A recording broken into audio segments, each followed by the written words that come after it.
Welcome to part 2 of version 1.0 of the Asynchronous Safe Zone training.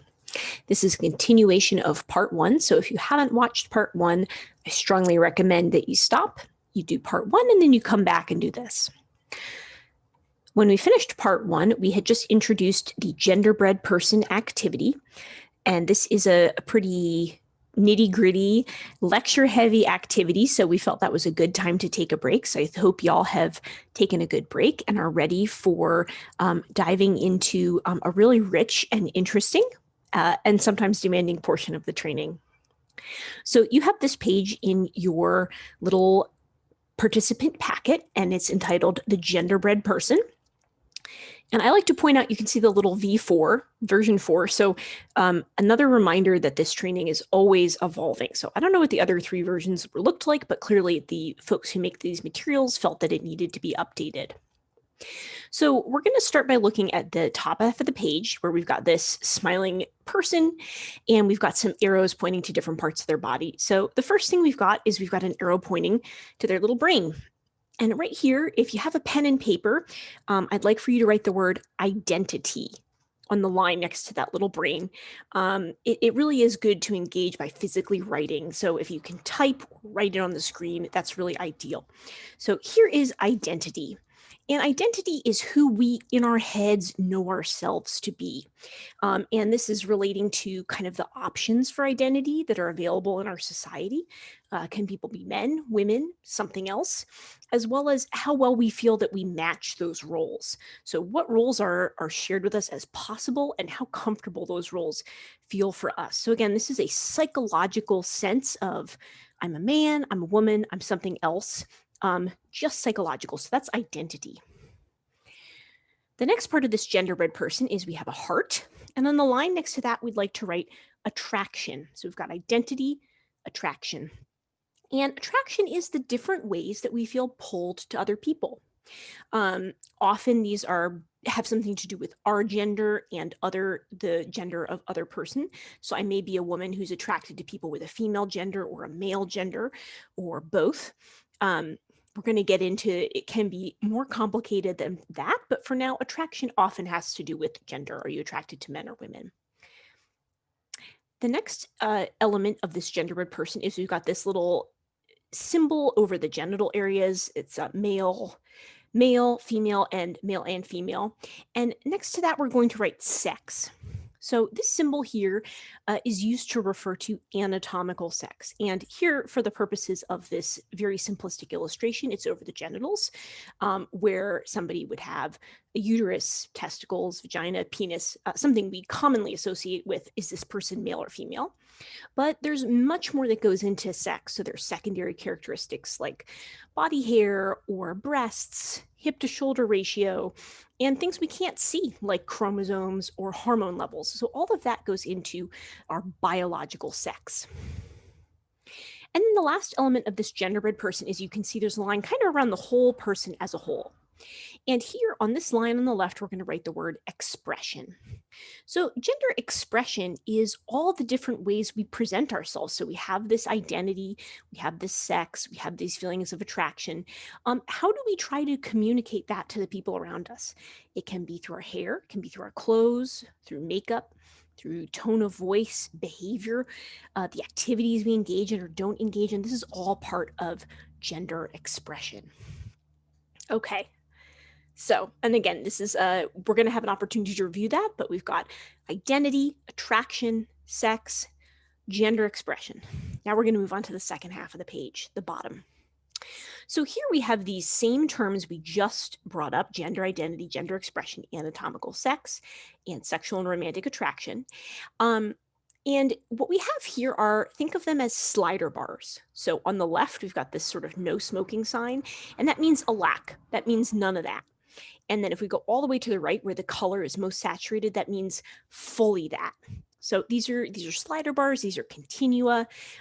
Just think about you're mixing music or you're mixing colors and you're turning up something or turning down something else. So let's start by filling in these blanks here under gender identity. So we've got a blank on the top and a blank on the bottom. So on the top blank, we can write woman, or we can write man. So to what extent do I identify as a woman? To what extent do I identify as a man? And for a lot of these terms, I know this may be overwhelming or confusing to some folks. Some folks like to say womanness or manness, and we'll sort of get into, especially when we have a chance to reflect, the difference between woman as a noun and womanness as a quality. But anyway, you can write woman and man or womanness and manness. And these are, again, the varying degrees to which a person may identify as a woman and the varying degrees to which they may identify as a man. And then with gender expression, we can do womanness and manness on those blanks as well. But some words that are more familiar to many folks and that may kind of help you grasp this concept more fully, we can also say femininity and masculinity. Okay, and I think for many of us, those terms are more intuitive in terms of, oh, I can see how a man could have femininity or a woman could have masculinity. So femininity on one, masculinity on the other. They can be either on top or bottom. There's no set order for those terms. Then in terms of anatomical sex, this one can be challenging for many folks. Many folks say, oh, this is definitely an on or an off, you're male or female. But you can see we still have slider bars here. So we still have manness and femaleness or womanness. And that's because, again, we have, as we discussed, we have things like a penis or a vagina, and that's very binary and very clear for many people. But for folks who are intersex, even those genitals may not be straightforward. They may not clearly have just a penis or just a vagina. And then there's more, there's their chromosomes, their hormone levels, secondary sexual characteristics. So anatomical sex, we're also going to use this slider bar of womanness and manness as well. Now we're going to fill in the attraction. So what they've done here is they have split attraction into sexual attraction and romantic attraction. So basically, what kind of people am I sexually attracted to is this first line. And this is going to really vary quite a bit. So you could have women and men. You could have womanness and manness. You could have femininity and masculinity. And the same is going to go for romantic attraction. And I'll talk about the difference between sexual versus romantic attraction in a moment. But I will point out, for many people, sexuality is often thought of in terms of what is my gender and what is the gender of folks I'm interested in. But this isn't always the case. Some folks, gender is not what's important. It's I'm attracted to people who are really intelligent, regardless of their gender, or I'm attracted to people who have a certain type of political belief or a certain they're into a certain type of sexual practice that I'm really into. So for many people, having woman and men or womanness, manness, masculinity, femininity are going to be good categories, but that isn't going to be relevant for everybody. So just a heads up on there. So we've got these two categories of sexual and romantic attraction, and sexual attraction is a desire to engage in physically intimate behaviors. So in our desire, the most kind of straightforward example is something like intercourse or oral sex, but it could also be touching somebody, kissing somebody, physically, sexually connecting with them.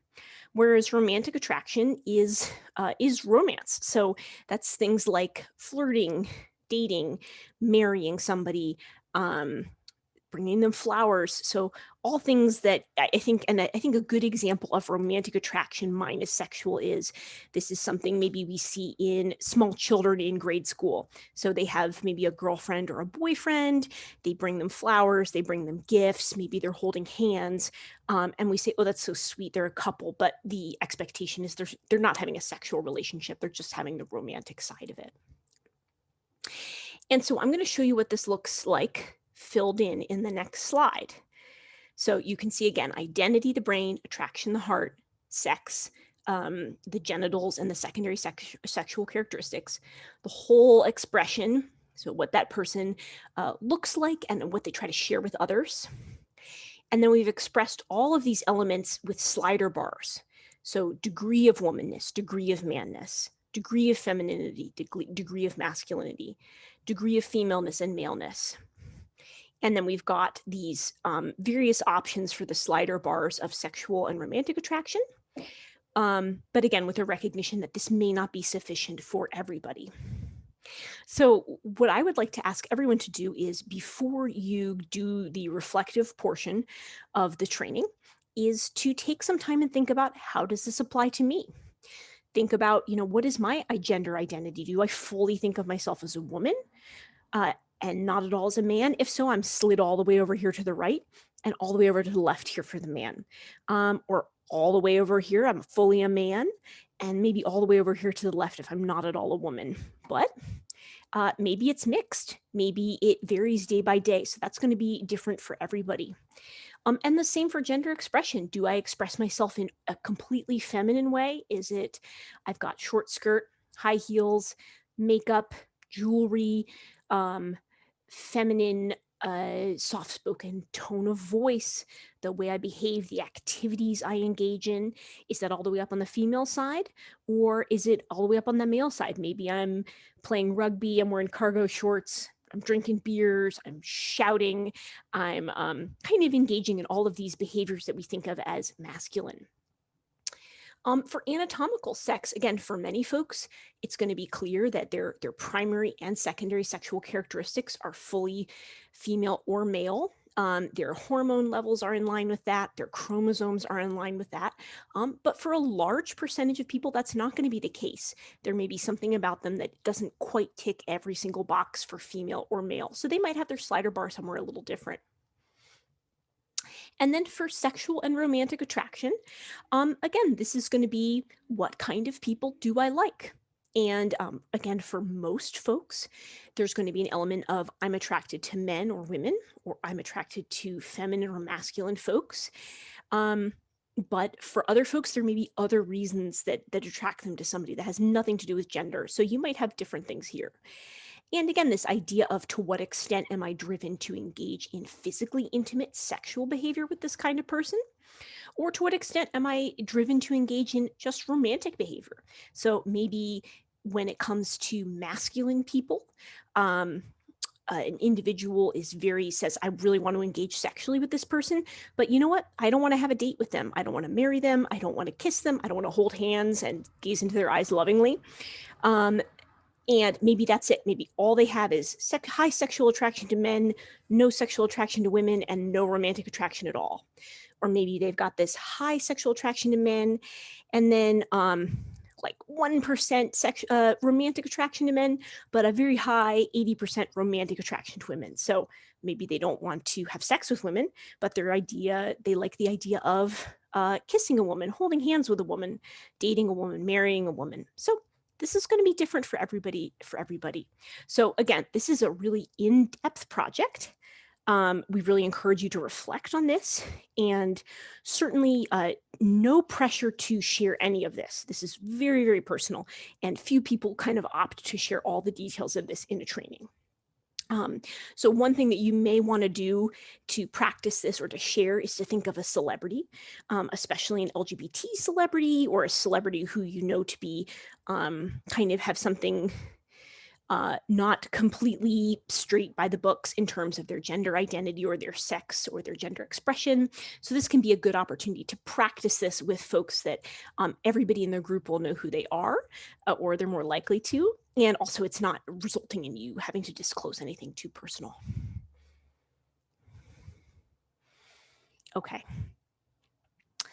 The next activity is called Privileges for Sale. And many of us have done activities that are similar to this. Peggy McIntosh's Invisible Knapsack has been a real classic around racial privilege, and often is used to get white folks to recognize ways in which people of color don't enjoy the same privileges that they do.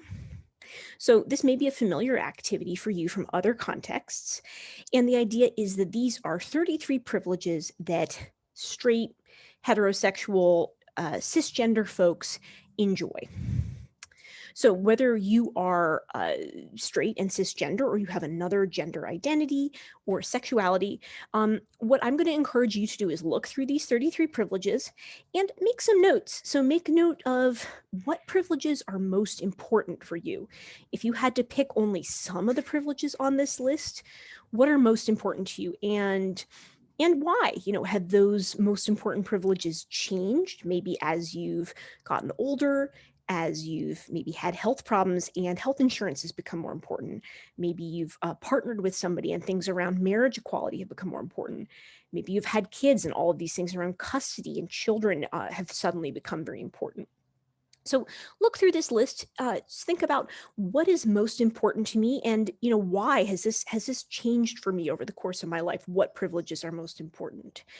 And then think about, does everybody have these privileges? So which of these privileges maybe do I have and other people don't, and why is that? And which of these privileges maybe I don't have and I didn't think about the fact that other people have them? So again, what we're going to ask you to do is take some time, at least 5 minutes, look through these privileges and make a note of which ones are most important to you, and just sort of reflect on what that says about you, what that says about your values. And then when we have the group portion of the training, we'll have an opportunity to go over these privileges together.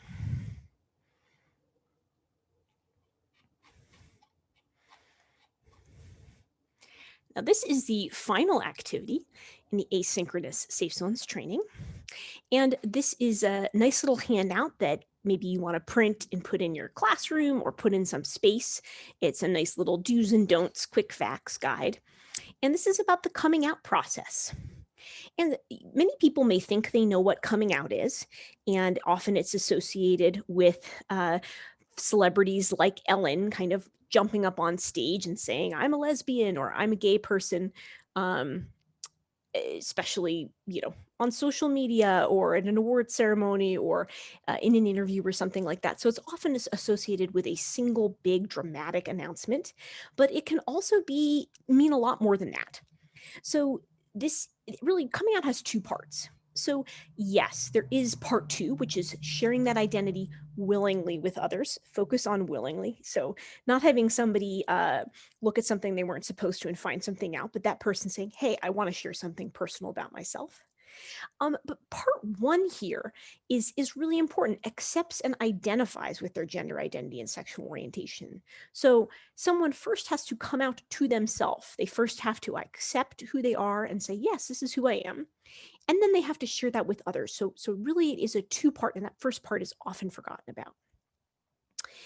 And again, we sometimes think of coming out as a one-time process. And again, if you're super, super famous, maybe you send one tweet and then everybody in the whole world knows what your gender or your sexuality is for the rest of your life.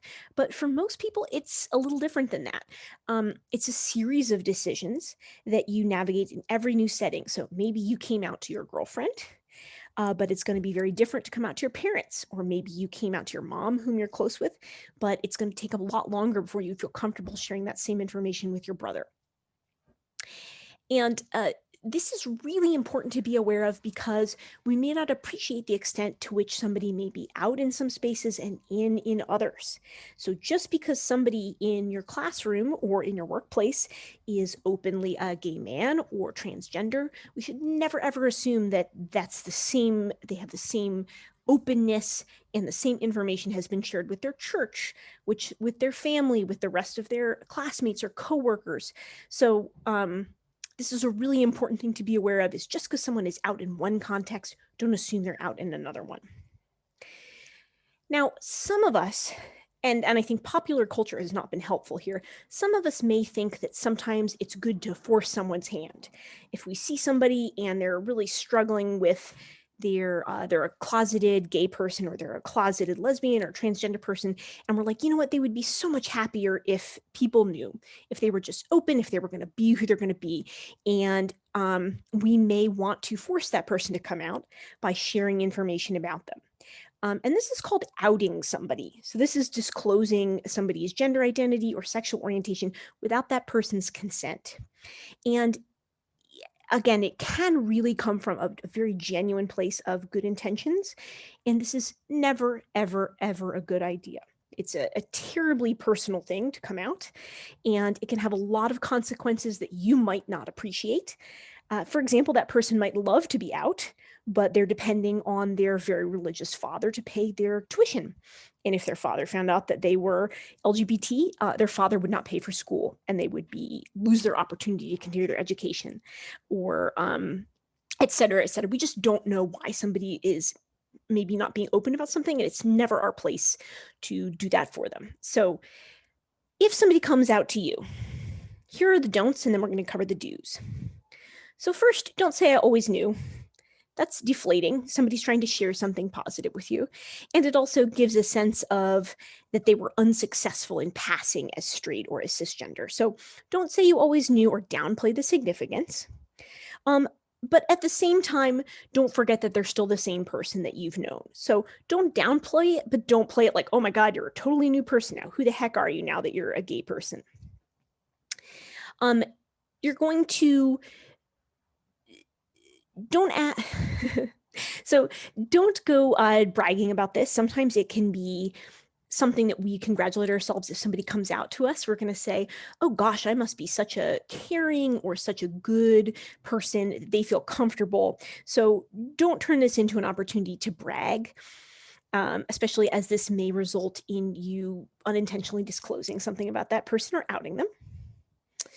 Don't assume they know why you know why they came out to you. So this is a big one, especially, for example, if you work as a teacher, if you work as a nurse, if you work as a school administrator. So somebody may be disclosing this to you because they feel personally close to you, but it may be just because they need something from you. So say if you are a medical professional and somebody discloses to you that they're transgender, they may actually be very uncomfortable telling you that, but they may know that if they don't say something, they're going to miss out on some medical care that they need. You may see them as a cisgender man, and you may not realize that actually they have a uterus and that they need some contraceptives. So there's a lot of reasons, especially if you have any kind of position of service or power relative to that person, that they might have come out to you that has nothing to do with personal comfort or a personal relationship. So don't assume that. And finally, don't ask probing questions or cross personal barriers you wouldn't have crossed earlier. And this is especially an issue with transgender folks. And I think people mean well, and these are the same people where they would never in a million, billion, trillion years, if a woman came into the room, say, hey, have you had breast implants? And is your vagina like a penis turned inside out? And do you take hormones? Like they would know these are unbelievably personal questions, and they would never, ever ask them. But when they find out that somebody's transgender, it's just such a new thing for them that they don't have a good sense of what are the social rules here. And those people will very, very commonly ask really, really intimate probing questions about sexual behavior, about if somebody has a trauma history, if somebody's had surgery, if they're taking hormones, really detailed questions about their personal life and their body. So just remember that the same rules we have about what topics are appropriate apply when somebody discloses a gender or a sexuality to you.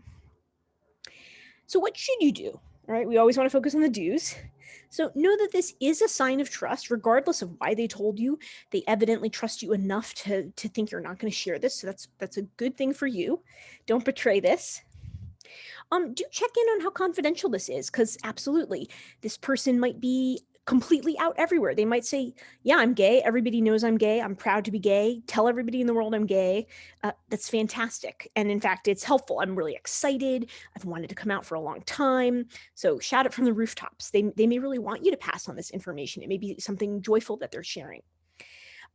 Do remember, as we sort of talked about in the don'ts section, that this is just one part of them. So we as people, we tend to notice what we see as different about someone the most. So if we see someone's sexuality or their gender as different or unusual, it's easy to sort of blow that part of them up and forget that they're also a great softball player or a great user experience designer or a great parent on your PTA or whatever it is that also makes them a unique and complete person. So again, honor that this is an important part of their body and of their self, but it's just one part. So check yourself and make sure that you're not letting this dominate your whole sense of who they are. Do show interest and curiosity. So, and this is a delicate balancing act. So if somebody comes out to you, you don't want to go, "Oh my God, I always knew you were gay," or ask a bunch of questions, but you also don't want to go, "Okay, what are we having for lunch?" So, this is a great area to have good active listening skills, and active listening is beyond the scope of this specific training. But in terms of, say, something to the effect of, "I'm so glad you've shared this with me. um what is it like for you to share this with me?" Or "Is this a new thing that you're exploring? I'd love to hear how this is going for you." So finding some ways to ask some non-threatening, warm, open, non-judgmental questions that are just communicating, "Hey, I'm giving you space. I'm not probing for dirty, delicious, saucy details, but I care, and I want to know more about this if you feel comfortable sharing. I'm not uncomfortable. I welcome hearing more." And finally, ask how you can best support them. So again, they may not need support. They may say, "No, I'm great. I'm very comfortable with my sexuality or my gender, and I'm good." Or they may say, "You know what? I'm really worried about talking to so-and-so. Can you help me think of a way to broach this with them?" Okay, and that is the end of the asynchronous training. Thank you so much for your time. So the participant feedback form is something you're going to do at the end of the synchronous portion of the training, but you might want to take a look at this for the asynchronous thing and email us. You can contact us through our website, or you can email clubs@nu.edu and let us know what you thought of the asynchronous part of the training and how we can improve it. But again, thanks so much for this part, and you can now reach out to Pride at NU and let them know you're ready to do the synchronous part of your training. Thank you so much.